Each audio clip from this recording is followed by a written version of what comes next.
Satpratyayaha kinnu vihaya santam hridyesa chintarahito hridakhyah katham smaramastamameyamekam tasya smritistatra dridhaiva nishtha mrityunjayam mrityubhyasritanam aham matir mrityumupaiti purvam athasvabhavadamriteshu teshu katham punarmrityudhiyo vakasah. The minute he opens his eyes, man sees the world around him. From modern science, he learns how to master the forces of nature. Yet, man passes through birth, old age, and death without knowing who he truly is. The quest for self-knowledge lies at the heart of the Vedas and the Upanishads, the sacred scriptures of India. For the rishis, the ancient Vedic seers, as well as for contemporary teachers of Vedanta, the question, who am I really, represents both the beginning and the end of all wisdom.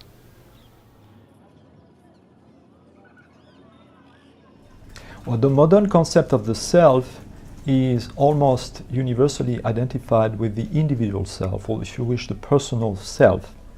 When we speak about ourselves, we speak about a self that is different from all other selves by definition. So self-realization in the modern world means the unfolding of one's potentialities as an individual, precisely.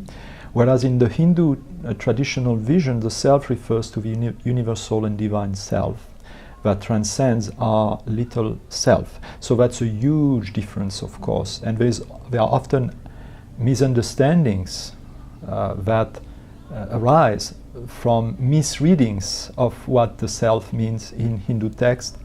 When modern readers who are unprepared would read about the Atman or the self in traditional texts, they have to be made aware immediately of the fact that we are not speaking about the individual self, what the Hindus would call the jiva.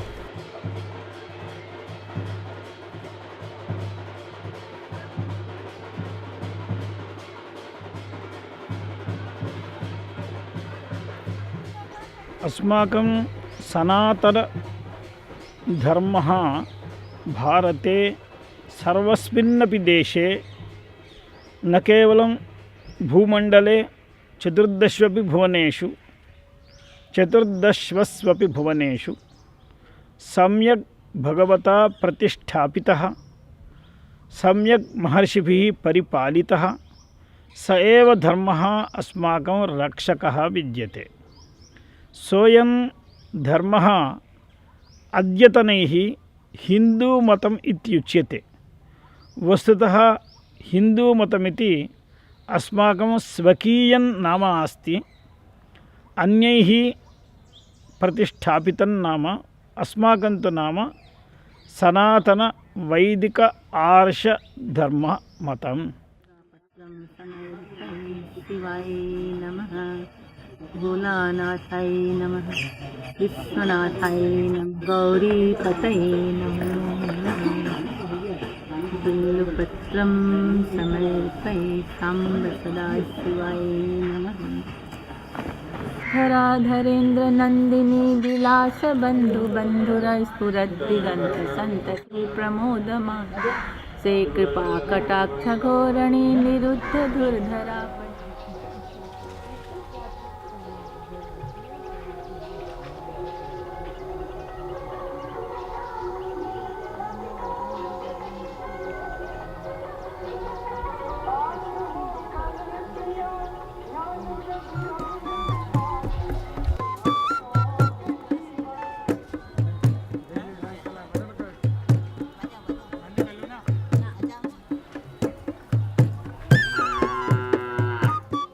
$2,500 years ago, we go back.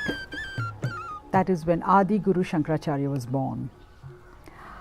Now, the birth of Adi Guru Shankarācārya was in south of India, in a place called Kaladi, which is Kerala. And when he was born, Lord Shiva came in the dream of his parents and asked them, do you want a child who will be only 16 years old, or do you want a child who will have a long life? But he will not be intelligent, he will be like a very dumb child. But the child who will be 16 years old will be a very intelligent child, a spiritual child. After he was born, his father then expired and he was looked after by his mother.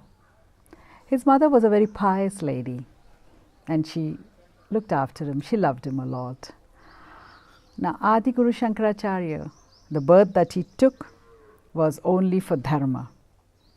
He had to leave his house and then go out into the country, whole of India, to spread the religion, to spread the principles of dharma. So he then left the house and he started preaching. He had to first study. So he went to various big gurus to study. His teacher was Guru Govindpadacharya, who taught him on the banks of the Narmada river, which is in Madhya Pradesh, central India, and that was a very important part of his life, where he spent 3 years there. And he studied the Brahma Sutras, the Upanishads, the Bhagavad Gita. After he finished his education, he then started traveling, because his mission was to set up centers. He didn't know now how he could do it all alone. So he started with his disciples who started coming to him. And once he started having people follow him, he did it by setting up 4 centers, north of India, south of India, east of India, west of India. And once he set up his centers, his acharyas were then appointed in those 4 centers. And they started then teaching, spreading, and that's how Advaita, which is the Advaita philosophy, was spread by Adi Guru Shankarācārya. Shankaracharyas are appointed not by birth, they are actually elected. Their posts, they have to be educated. They have to be a brahmachari from birth. A Shankarācārya cannot come after he has been married, because only a Dandi sannyasi, who is a monk of the highest order in the Shankarācārya tradition, can become a Shankarācārya.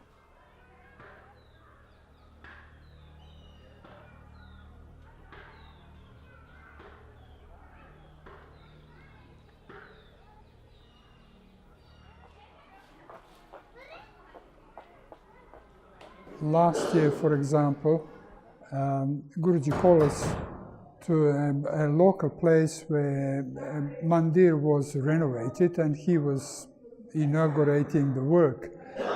And, I found him sitting under a huge banyan tree on a platform, and there were his followers and the local villagers, coming and sitting, and then few people actually coming to him and asking him questions, right?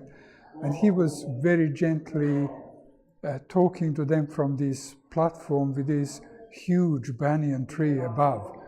And really that sort of brings us to this picture of Adi Shankara, the founder of Shankarācārya's order, with his 4 famous disciples.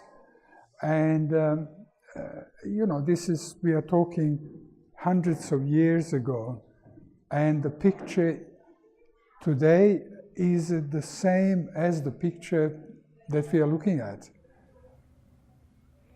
Samyak kule prasutaha brahmanaha atmajnanartham prayatante. Atmajnanancha शुद्ध चित्तस्यैव भवति. चित्तस्य शोधनार्थं यज्ञ आदि अनुष्ठानं क्रियते. तादृश अनुष्ठानवति कुले समुत्पन्नानाम् अस्माकं ईश्वरानुग्रहात् वेदान्ते वासना जायते.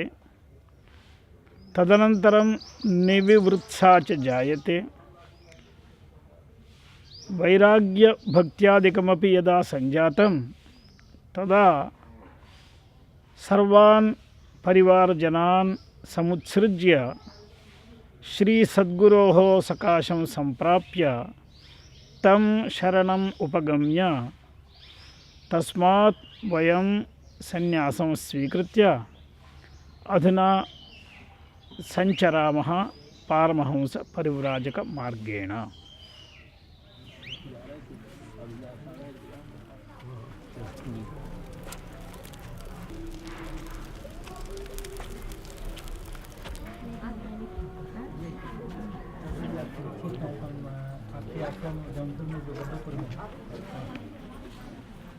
तो अद्वैत का एक बहुत साधारण और सरल अर्थ है ये जो द्वैत रहित हो, जहाँ दो नहीं बस एक, तो इसकी सिद्धि होती है। लेकिन व्यवहार में द्वैत का पालन किया जाता है। यह आदि शंकराचार्य जी का ही सिद्धांत है कि भावना में अद्वैत रखना चाहिए, व्यवहार में द्वैत से ही अद्वैत को साधा जाता है।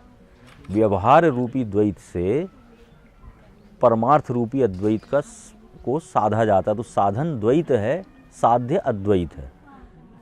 Traditional India, as any other traditions, place emphasis on the transmission between master and disciple, because knowledge is not only a theoretical matter, it's also a matter of realization, and you cannot realize outside of a spiritual, intimate relationship with a person who is the embodiment of that knowledge. In other words, under normal circumstances, there are always exceptions, of course. You cannot just read into a book, for example, and realize the Atman or realize the supreme truth.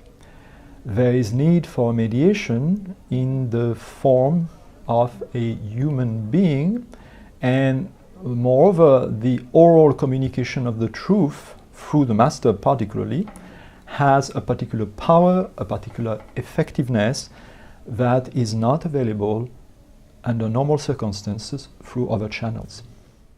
Hinduism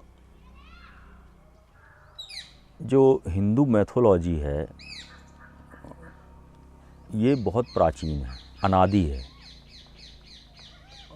स्वयं भगवान कृष्ण ने कहा है गीता में, इमं विवस्वते योगम प्रोक्तवानहम अव्ययम विवस्वान मनवे प्राह मनुरिक्ष्वा कवे ब्रवीत। मैं यह ज्ञान नहीं दे रहा हूँ, यह ज्ञान पहले भी विवस्वान सूर्य ने मनु को दिया था, मनु ने इक्ष्वाकु को दिया था और इक्ष्वाकु के द्वारा ये यहाँ तक आया। बीच में कुछ अवरोध आने से यह ज्ञान लुप्त हो गया, नष्ट हो गया। मैं उसको पुनः प्रकट कर रहा हूँ।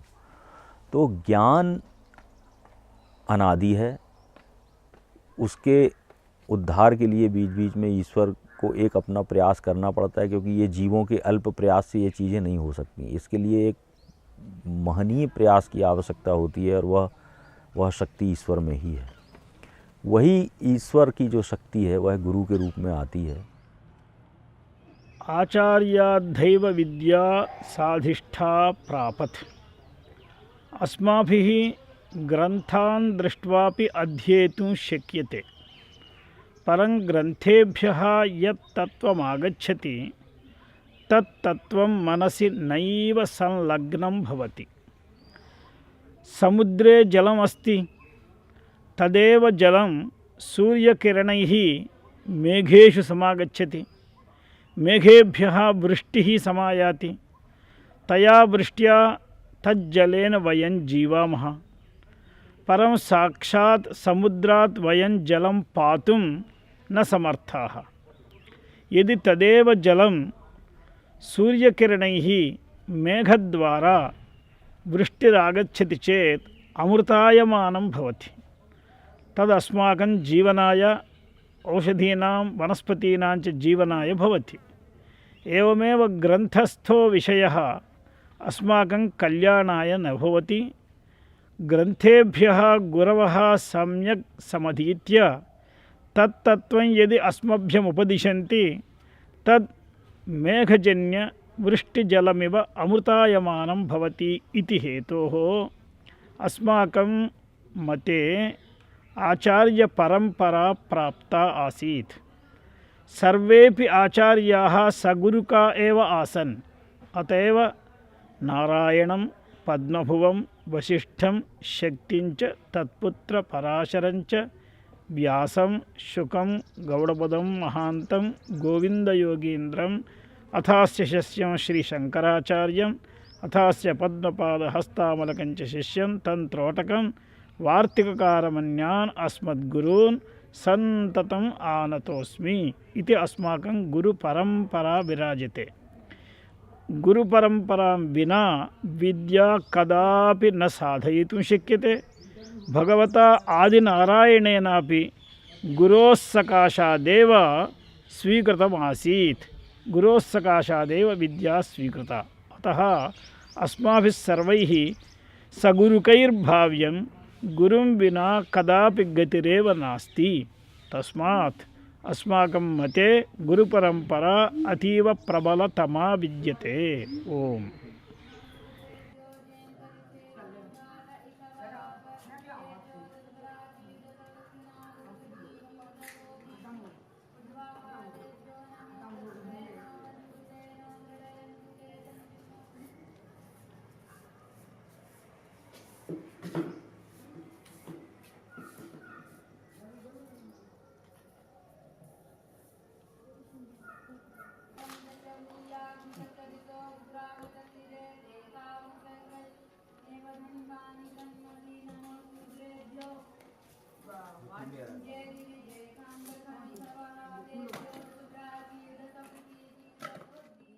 पहला होता है लिख के देने वाला एक मंत्र, एक दूसरा होता है वाचिक,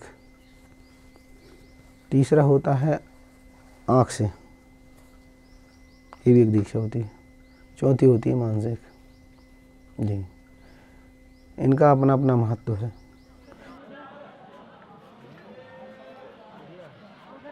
Something is destroyed, that is the ego in the negative sense of the term, and something is given, which is the true selfhood, the true self. But in order for this to happen, there has to be a death precisely to the egos and to the values of the ego, to the jiva, and to the illusions of the jiva, and to the illusions of superimposition upon the Atman, and so forth. So the initiation is the means or the grace whereby this becomes possible, because it's not possible to transcend one's little self through the energy and the means of the little self itself. There's a self-contradiction here. And therefore there is need for a channel of grace which is provided through the tradition and through the initiation and through the passing of the spiritual power through the spiritual master. So that's the deepest meaning of initiation. That's the transmission of a power of realization or self-realization that is passed through a line of transmission. आपके जीवन की जो नाव है, हम समुद्र में डाल दें आपको, लेकिन उसको खेने वाला पतवार जब तक नहीं मिलेगा कोई, तो आपकी नाव कहाँ जाएगी, भटकती रहेगी इधर उधर। तो उसको किनारे पे पहुँचाने के लिए हमको जो माध्यम होता है वो हमारे गुरु होते हैं। ये है हमारे जीवन के लिए गुरु बहुत ही महत्वपूर्ण है। और इस तरह के गुरु मिलना, सद्गुरु मिलना, ये भी बड़ी बात है। और जीवन में तो बहुत से लोग मिलते हैं जो गुरु बनने के लिए आतुर होते हैं, लेकिन उचित गुरु और उचित शिष्य का पात्र का चयन करना भी एक बहुत महत्वपूर्ण है। अच्छे गुरु को पाने के लिए हमको अनेकों जन्मों से तप करना पड़ता है, ध्यान करना पड़ता है। हमारे पुण्यों का जो अर्जन होता है वो अच्छे माता पिता, उचित संतान, उचित गुरु का मिलना बहुत दुर्लभ है। The world of the Sanātana Dharma, the world of Hinduism, is a very wide and inclusive and diverse world, but that doesn't mean that it includes everything. There are intellectual and spiritual stands or positions that are contradictory traditionally with the overall Hindu world view. So the criteria are, on the one hand, traditional, doctrinal, that is, any kind of teaching that flagrantly, directly contradict the Upanishad, the Veda, or the teachings of the great masters of the past is obviously off the mark. is obviously to be cast aside. And there are also criteria that are perhaps more subtle, that has to do with the fruits, the spiritual fruits of a particular master or particular path. In other words, the real fruits should be spiritual realization, precisely, realization of the self, and some sort of, or at the very least, some sort of distance vis-à-vis oneself, or transcendence of the little self. So the fruits of an authentic Hindu spirituality should be in conformity with the overall spiritual ambience of traditional India, which is made, of course, of piety, which is made of the sense of the sacred, which is made, of course, of the basic virtues that are also, according to the greatest master, including Shankarācārya, the preconditions for any spiritual work.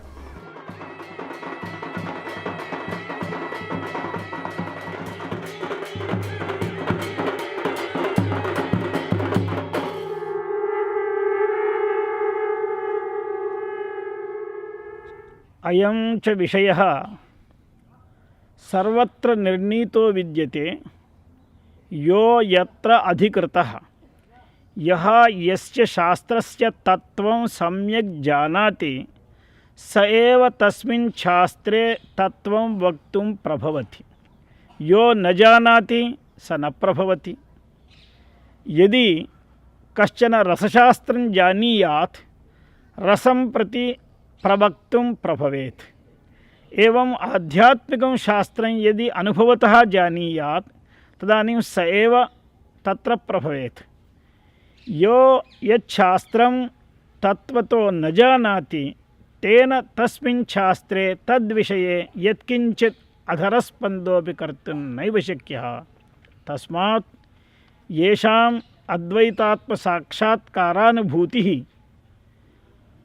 सर्वदा विद्यते त एव वेदान्तविषये प्रवचनं कर्तुं प्रभवन्ति। तथा येषां धर्मे निष्ठा येषाम् अनुष्ठाने निष्ठा त एव धर्मं प्रति किञ्चित् वक्तुं प्रभवन्ति। येषाम् एतादृशनिष्ठा द्वयमेव नास्ति न ते धर्मे वा ब्रह्मणि वा यत्किञ्चित् वक्तुं नैव समर्थाः। तस्मात् धर्मब्रह्मनिष्ठैरेव अस्माकम् आध्यात्मिकशास्त्राणि प्रवक्तव्यानीति शास्त्रसिद्धान्तसारः। ओम। आवश्यकता ये है कि गुरु शिष्य को उपनिषदों का अर्थ बतलाते हैं। तो उपनिषद ब्रह्म का जानने की आँख है और गुरु सूर्य है। तो बिना सूर्य के प्रकाश के आप किसी वस्तु को देख नहीं सकते। इसलिए गुरु वेद के अर्थ का ठीक ठीक अनुभव कराते हैं।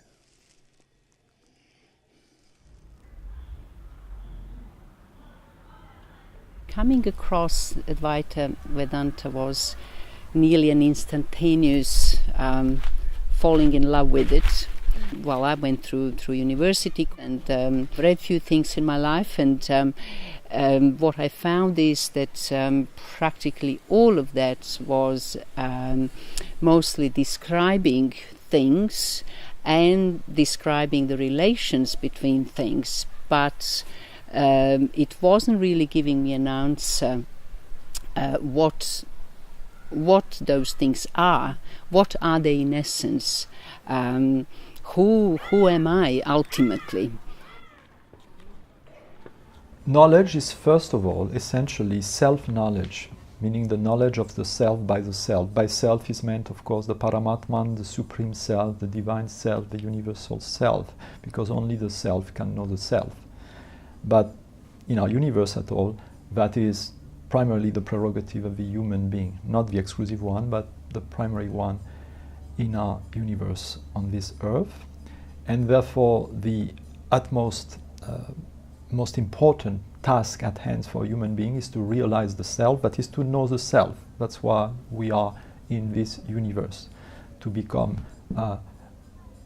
delivered, to become mukti, That's what knowledge is ultimately. And knowledge is knowledge by identity, because that which we know is that we are. It's not as we create something or discover something or look for something that is elsewhere. Knowledge means identification with that which we truly are. There's of course the wonderful symbol in Shankarācārya and others of the necklace, the man who is running looking for his necklace, and he realized that his necklace has been all along around his neck. That's the self. The self has always been the self. We just have to discover that that's what we truly are. वस्तुतः जीव के दुखों का कारण अज्ञान है। अज्ञान का नाश कर्म से नहीं हो सकता, ज्ञान से ही हो सकता है। हमको रस्सी में सर्प दिखलाई पड़ रहा है, तो ये अज्ञान से दिख रहा है, तो इसका अंत रस्सी के ज्ञान से होगा। तो परमात्मा के ज्ञान से अज्ञान की निवृत्ति होगी। इसीलिए हम लोग ये मानते हैं कि ज्ञान ही मनुष्य के मोक्ष का कारण है। It's not contradictory at all to even to modern science. I mean, modern science, as obviously as far as as I know, and it's often it seemed to me that it's just a matter of using different language. I mean, in Vedantic teaching, well, they talk about karma or law of action. In modern science, genetics, we talk about genetics and genes and DNA and carrying the genetic material, which then develops into a being which has certain characteristics and certain tendencies and so on. I don't think that there is any discrepancy with actually Vedantic teaching. It's just that it's often, of course, confused and taken so literally. So when we talk even about, rebirth is the, I suppose, the main subject that is often talked about and disputed. But if it's taken on a literal level, of course, it makes no sense at all. But if it's taken on a level of transformation of forms and a transformation of energy and unity of life. Of course, there is nothing too strange about it, really. I mean, even in physics, we know that energy cannot be actually neither created nor destroyed.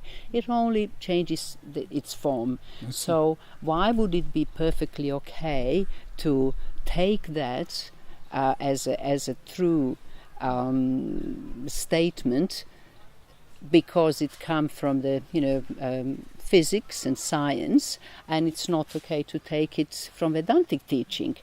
I really don't see any discrepancy. I think it's just different ways of examining the world and using a very different language. मोक्षो नाम नित्यसिद्धः आत्मस्वरूपमेव विद्यते। निवृत्तिरात्मा मोहस्य ज्ञातत्वे नोपलक्षितः इति वार्तिककाराः। आत्मैव मोक्षः।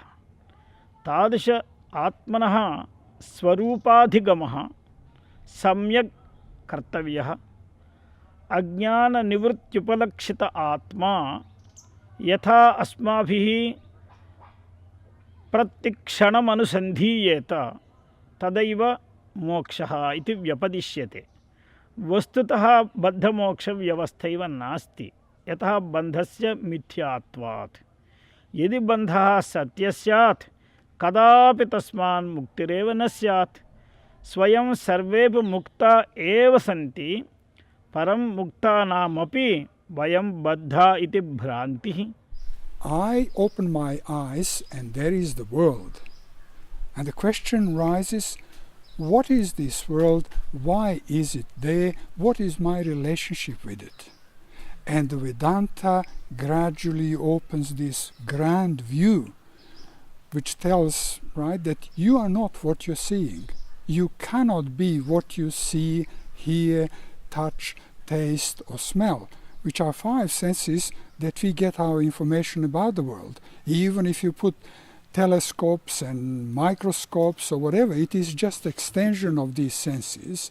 But the knowledge which comes is the knowledge of the world, not knowledge of myself.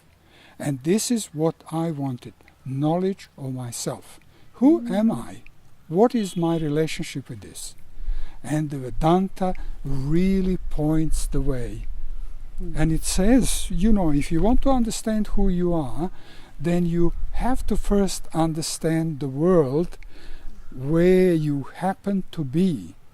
And then in that examination, discover your relationship with it.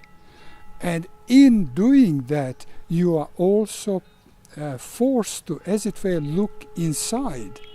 Because senses are looking out, but behind those senses is the mind. But behind the mind is this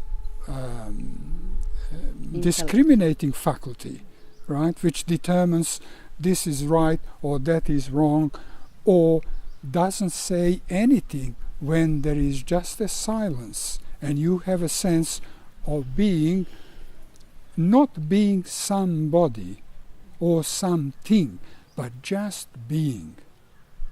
And that is a indescribable experience, you could say, even though it is not, being oneself couldn't be experience.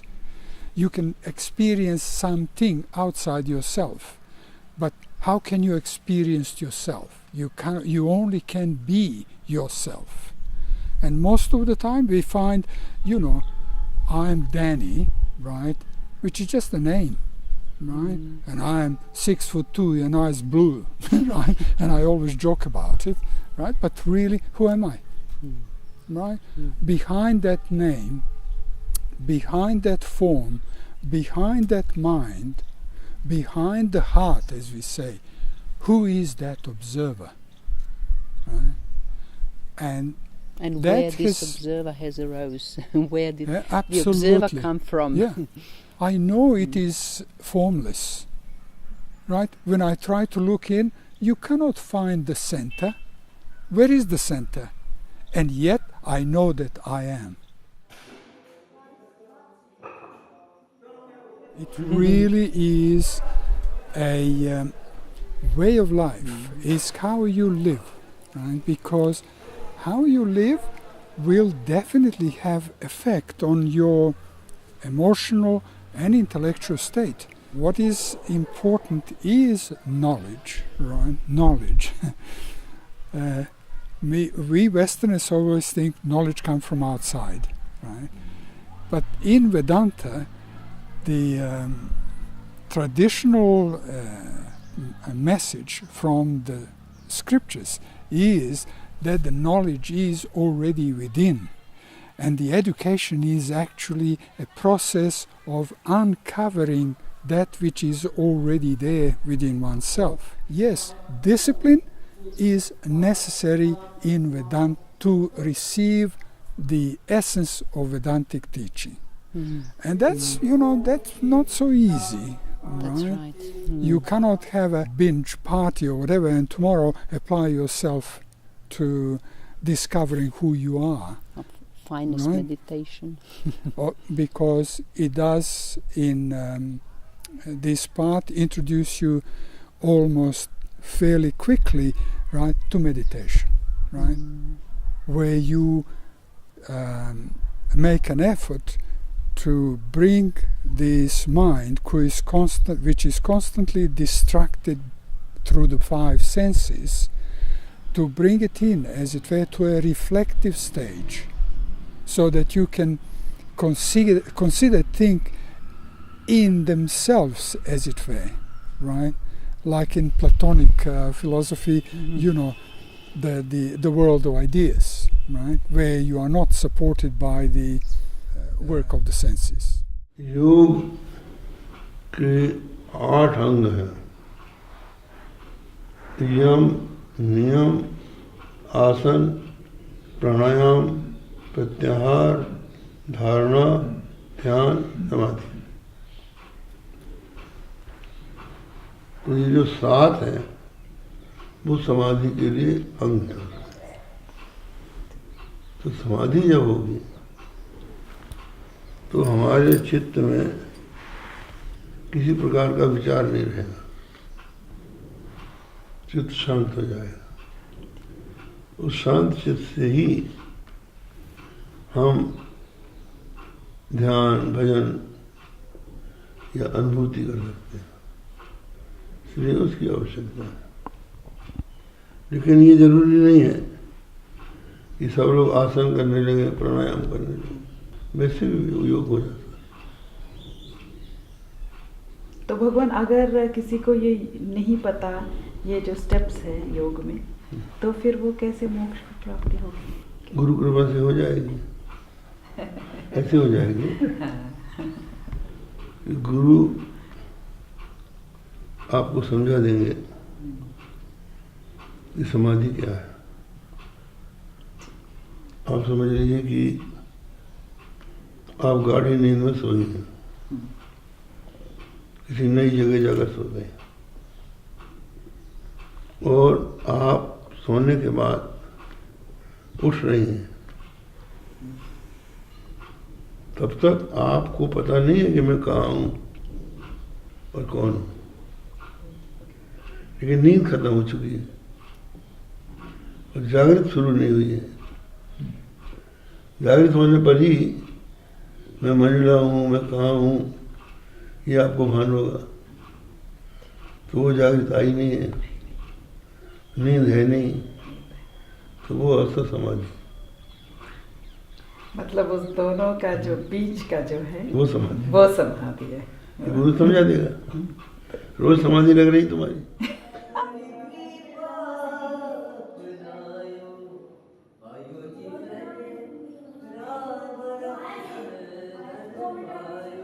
अब जैसे हम लोग यहाँ बैठे हैं, अपना आपस में सत्संग कर रहे हैं, कोई एकाएक आ जाए और खट कर दे तो हमारा ध्यान उधर जाएगा। तो हमारा यहाँ का ध्यान मिटा नहीं, यहाँ का ध्यान मिट गया और वहाँ का शुरू नहीं हुआ। उसके बीच में न यहाँ है न वहाँ है। और भगवान जैसे इसलिए जो रासलीला की बात आती है कि 2 गोपियों के बीच में एक कृष्ण थे, तो 2 वृत्तियों के बीच में एक आत्मा है, निर्विकल्प रूप है। 2 गोपी बीच बीच कहना हर जगह हो रहा है। घटाकार वृत्ति आई और खत्म हो गई, पटाकार वृत्ति शुरू नहीं हुई। उस समय न घटाकार है न पटाकार, निराकार है ना।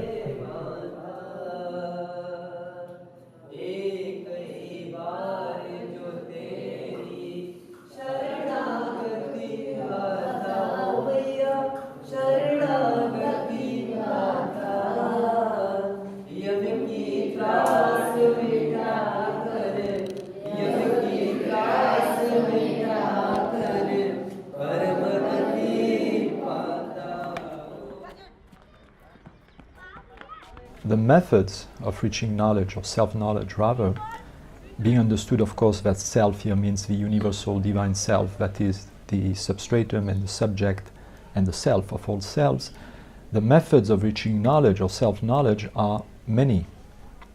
There are many paths, there are many sadhanas, there are many yogas and so forth, but the highest form of knowledge, the highest method rather, according to authorities such as Adi Shankarācārya, is of course through discrimination, viveka, discrimination between that which is the true self, that which is the real self, and that which is not, that which is a superimposition or superimpositions upon the self. So this discernment or discrimination is the highest form of self-knowledge, but there are other ways of knowledge. In a sense, any path in life is potentially or virtually an avenue for self-knowledge.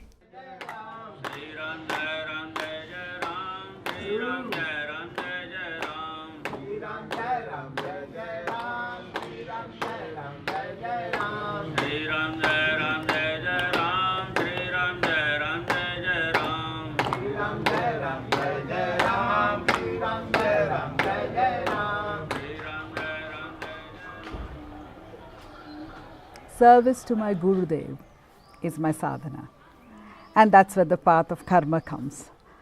To do that service, not thinking about what anybody thinks about me. No, it doesn't matter. Just keep doing what I've been instructed to do by my Guru only. And when I'm doing that, that becomes a path of karma, because karma is action. Karma doesn't mean sitting in one place.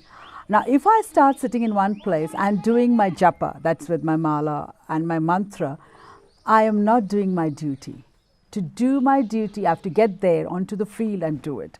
Keeping the mantra in my mind, and the mantra keeps resonating in my mind, and I'm doing my action. So the path is karma, but I'm still resonating with my mantra. So the sadhana is a combination of both.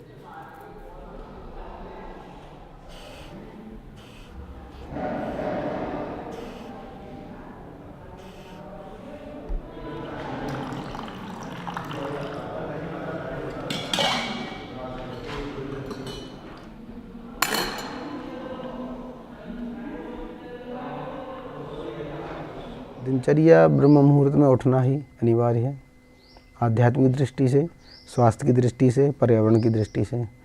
प्रातःकालीन जो ब्रह्म मुहूर्त में वातावरण होता है, हवा होती है, ऑक्सीजन होती है, उससे मनुष्य के स्वास्थ्य पर बहुत असर पड़ता है। उससे एक दिनचर्या की शुरुआत हो जाती है कि आपको प्रातः उठ के स्नान करके, भगवान का ध्यान करके, दर्शन करके, अपना प्राणायाम करके, योग करके, आसन करके, भगवान सूर्य नारायण को जल अर्पण तर्पण करके, फिर अपना संध्या गुरु मंत्र का दिया हुआ जाप, उसके बाद जो आश्रम से संबंधित कार्य होते हैं वो भी हमारा एक कर्तव्य है कि हमको जो जिम्मेदारी दी गई है उसका निर्वाह करना अनिवार्य होता है। उसको करना भी एक हमारी दिनचर्या में शामिल होता है। आए हुए अतिथियों का स्वागत करना, जो गुरु दर्शन के लिए आते हैं उनकी भावनाओं को ध्यान रखना। कई ऐसी समस्याएं भी आती हैं जिनको हम अपने बल से, बुद्धि से, आत्मबल से, मनोबल से सुलझा सकते हैं, लोगों को समझा सकते हैं, उनको सलाह दे सकते हैं, उनकी जो समस्याएं हैं उनको जितना समुचित हो सकता है उनको हल कर सकते हैं। ये दिनचर्या में होता है। सायंकालीन फिर भगवती का मंदिर का दर्शन करना, आरती का, उसके बाद आकर के स्नान संध्या करके रात्रि में थोड़ा सा ध्यान करना सोने से पहले आवश्यक है, क्योंकि हमारी दिन भर की जो दिनचर्या होती है व्यस्त में होती है। रात्रि को सोने से पहले भगवान का स्मरण करने से हम लोगों को शांति मिलती है। ये है दिनचर्या में। Adivasis are the scheduled castes in India. They are otherwise known as the tribals. Gurudev has done a lot to serve the Adivasis. That has been his mission for a very, very long time. He has opened hospitals for them, he has opened schools for them, so that at least they can find a place in society. A woman is always looked down on in the scheduled caste, but in India, a woman is looked as the incarnation, or you can say a form of Ma Durga, who is the goddess. So when a woman is looked at as Ma Durga, what Gurudev thinks is by educating the girls, they will bring up society. If the mother is educated, her daughter is educated, and she becomes the first guru of her child. And what the daughter does is, when she grows up, she educates her child, and then she sees to it that the whole village is educated. Once the village is educated, it goes up into the society. So she makes such a difference in society today that just from that little child, you can see it goes up right up to the country.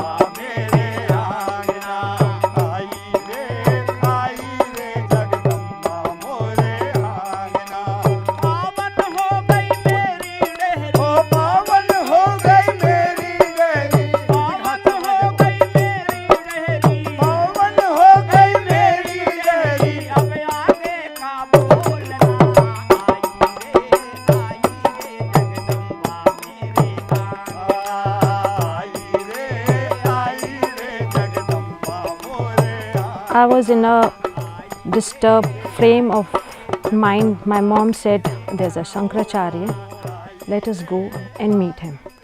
So when I met him, the moment I looked at him, I could see that, some divine person, and he looked deep into my, I could feel that he's looking inside my soul. And after some moment, I got up and I said, Mom, I want to take Diksha from him. And that was the day, my life started in a different direction towards the Paramath Path. I never used to do a lot of puja before I met Guruji, and slowly through his discourses he made me realize what is right, what is wrong, how to do sadhanas, and I started realizing that doing meditation, japa, puja, the aradhanas, and the idol worship, going to the temples, worshipping everything, you are linked with the God and the Guru in the Atma form. Then with his discourses I realized that Guru and your Atma is same. And whenever we used to go to Guruji, we would think of some questions, and we would see when he would speak in his discourse, we would get those answers. So we asked Guruji, how do you know what we wanted to ask you? He would say that, I could read your mind. So that is another way we could realize that he is Antaryami. He is Ghat Vasi, means Antaryami means he is everywhere, inside you also. So when he is inside you, he can read you. I used to be fear of the world, the people. My husband would not let me go to Guruji. And but then when I used to meet Guruji, I used to feel happy, peace, out of distress. I would feel this is my God. I would see him in a God form, and all my tensions would go away. That was one of the reasons I used to just run and go after Guruji, as the gopis used to run after Lord Krishna. Gurudev has taught us that when we worship God in the temple or maybe a monument in our house, we are serving God by doing the puja, the aradhana. And once incident I would like to say, as I was in Kolkata and I was in front of the Bhagwati in Konnagar. I wanted to speak to Guruji about my distress. So I just told Bhagwati, please give me some moment with my Gurudev. And I was lucky in that crowd also, Guruji. I was able to go and speak to Guruji alone. After speaking to Guruji, when I was walking out, he just said, go and say thanks to Bhagwati. So that was the time I realized that Bhagwati and Guru is the same Atma.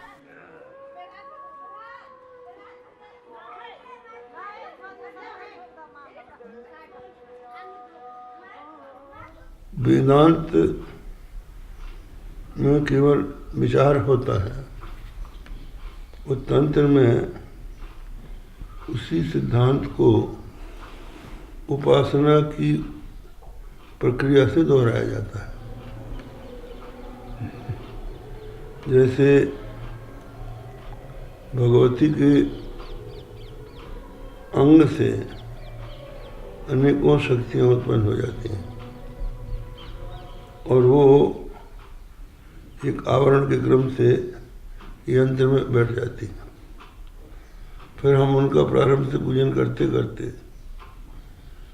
वहाँ तक लाते हैं जहाँ भगवती है, और सबको उनमें विलीन कर देते हैं और फिर उनको अपनी आत्मा से अभिन्न समझ लेते हैं। इसका अर्थ ये है कि जिस परमात्मा से सारी सृष्टि हुई, वो सृष्टि परमात्मा से भिन्न नहीं है, और वो परमात्मा हमारे आत्मा से भिन्न नहीं है। ये उपासना में तंत्र में आया।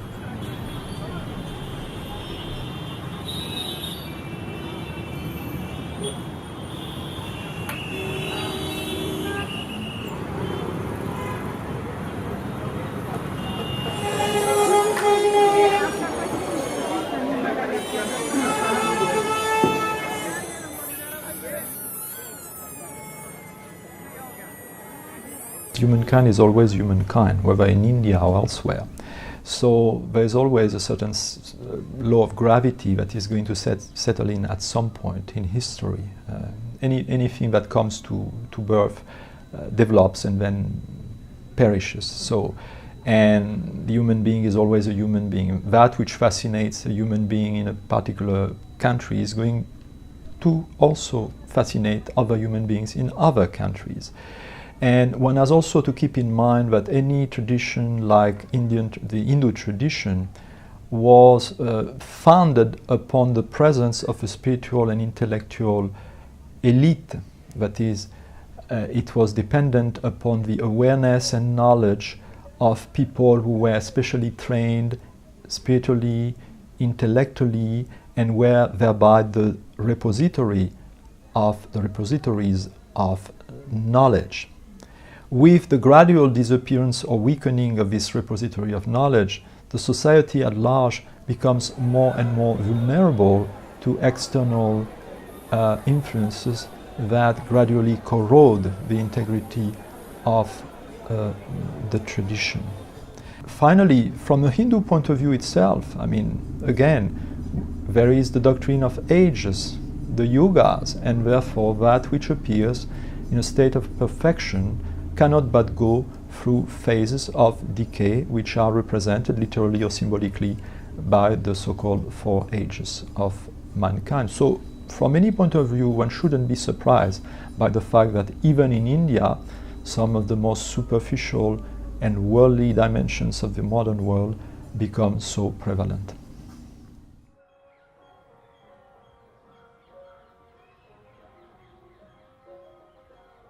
ऐसा है कि बीज नाश नहीं होगा,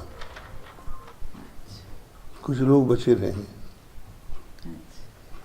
और कुछ लोग कुछ दिनों के बाद फिर लौटेंगे। तो वो कम भी बचे हैं तो भी ठीक, पर वापस आके और अपना परंपरा चलते रहेगी, उसका नाश नहीं होगा। अभी जैसे आप बताते हैं कि हम लोग जो है दूसरी ओर देखते हैं, जैसे बौद्ध धर्म है ये, तो अपना जो परंपरा है वो जैसे आप कह रहे हैं थोड़े लोग वापस आके उसको दोबारा। ऐसा है कि आपके सामने कोई बात यदि सही बतला दे, उस समय आप उसको ना स्वीकार करें, लेकिन मन में तो बैठ जाएगी। आपने कहा बीज है, तो किसी दिन आप फिर लौट के आएंगे। तत्व पक्षपातो ही स्वभावो धियाम, बुद्धियों का स्वभाव है कि वे तत्व का पक्षपात करती है, जो सही बात है वो हृदय में बैठ जाती है। अब जो एक सज्जन थे, भारत के थे और ब्राह्मण भी थे, फ्रांस में राजदूत बने। फ्रांस में? अच्छा। तो फ्रांस के लोगों ने उनसे गीता के बारे में पूछना चाहा। अच्छा, तो वो कुछ जानते ही नहीं थे। अच्छा, वो नहीं जानते थे। वो तो आधुनिक शिक्षा से शिक्षित थे। तो उनसे पूछा गया भगवत गीता में क्या क्या लिखा है। उनको कहना पड़ा कि मैं दुर्भाग्य से भारतीय होते हुए भी, ब्राह्मण होते हुए भी गीता से वंचित हूँ। लेकिन उसको ग्लानि हुई कि जब ये लोग गीता के बारे में सोचते हैं तो मैं क्यों ना सोचूं। अरे वाह। फिर उसने अध्ययन शुरू किया।